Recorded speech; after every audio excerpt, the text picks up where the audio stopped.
बहुत समय पहले की बात है। एक जंगल में सभी जानवर मिलजुल कर रहते थे।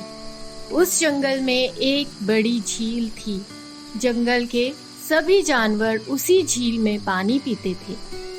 सब खुश थे, लेकिन एक दिन ना जाने कहां से एक भयानक राक्षस उस झील में रहने के लिए आ गया। उस झील पर राक्षस का कब्जा हो गया।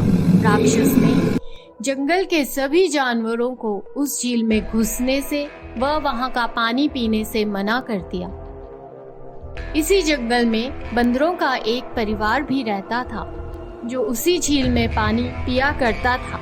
राक्षस के झील पर कब्जा करने के बाद बंदरों को बहुत परेशानी हुई, लेकिन उन्होंने निश्चय किया कि अगर उन्हें सुख शांति से रहना है तो झील को छोड़ना ही होगा और नदी के पानी से ही गुजारा करना होगा।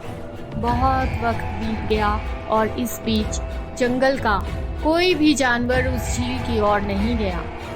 तभी बहुत बड़ा अकाल पड़ा। नदी सूख चुकी थी, खाने और पानी की कमी हो गई थी। जंगल के सभी जानवर उस जंगल को छोड़कर जाने लगे, लेकिन बंदरों के परिवार को इस जंगल से बेहद लगाव था। उन्होंने इस समस्या से निपटने का फैसला किया।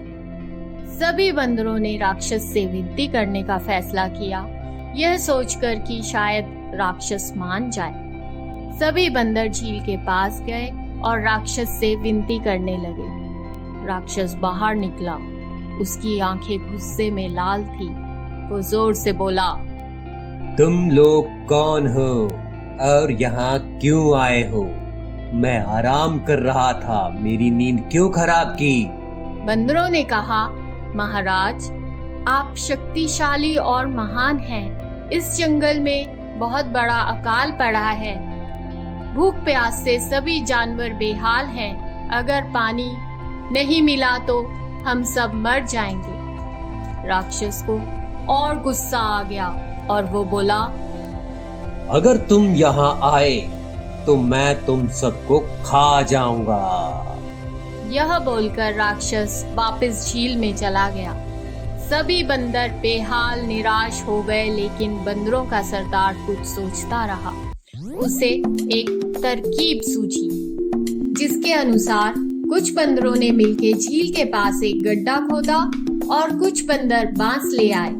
बंदरों के सरदार ने बांस लिया और बांस का एक सिरा झील में डुबाया और दूसरे सिरे को गड्ढे की तरफ मोड़कर उसमें से जोर जोर से तब तक सांस खींचता रहा जब तक कि उसमें से पानी ना आ गया हो। देखते ही देखते झील में से पानी उस गड्ढे में जमा होता गया। यह देखकर झील का राक्षस गुस्से में बाहर आया, लेकिन सारे बंदर झील के बाहर थे। वो उनका कुछ नहीं बिगाड़ सका। राक्षस गुस्से में ही वापस झील में चला गया। बंदरों ने खुशी खुशी झील का मीठा पानी पिया और वहां सुख चैन से जीवन बिताने लगे। नैतिकता बुद्धि बल से बड़ी होती है।